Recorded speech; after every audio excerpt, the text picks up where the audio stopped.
Oh no, it's the dreaded squeaky bass drum pedal recording. And this is what happens when a drummer doesn't maintain their pedals very well, because the springs and the bearings can get kind of squeaky.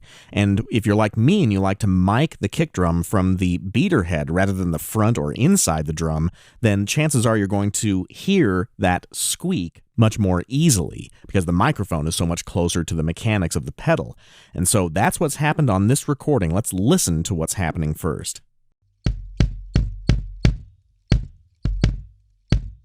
And we can really see it too if we drop the waveform view out of the way and just look at the spectrogram.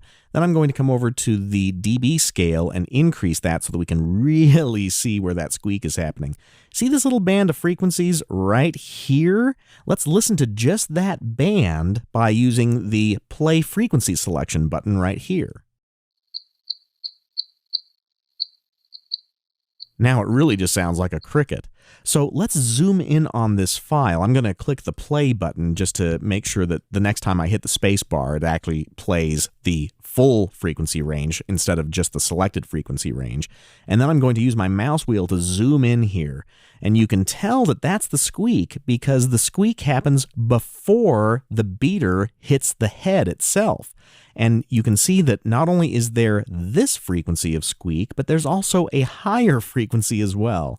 And the way that you treat these is going to depend on how fast you want to do it versus how precise of a replacement you want to perform.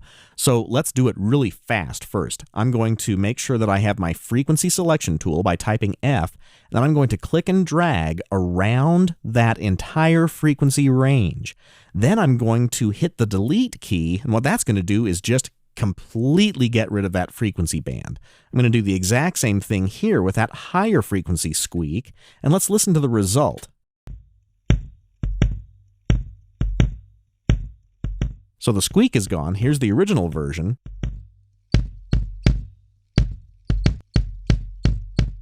And here's the replaced version. So while that got rid of the squeak, it just left these big gaping holes of frequencies right in between 4.5 kilohertz and almost 8.5 kilohertz. And if that's a range that you want to EQ in, you better have some material in there to actually perform the EQ.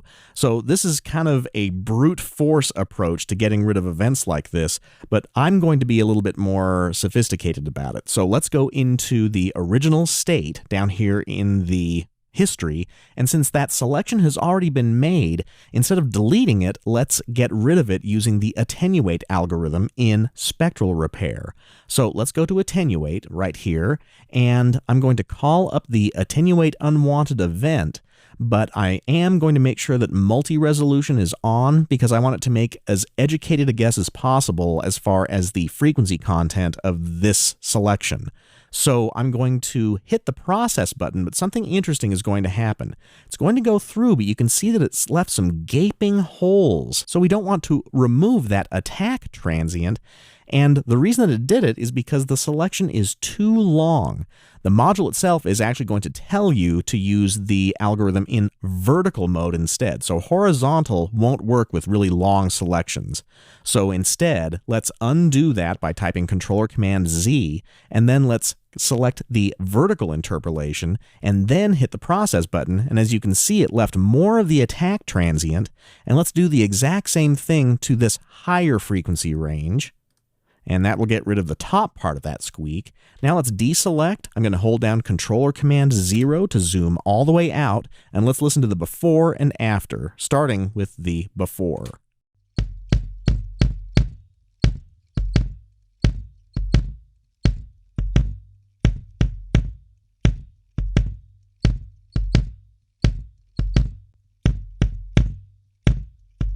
So that method helps you maintain more of the original recording. So that's how to get rid of the squeak in a bass drum pedal. And next, let's talk about fixing multi-track drums.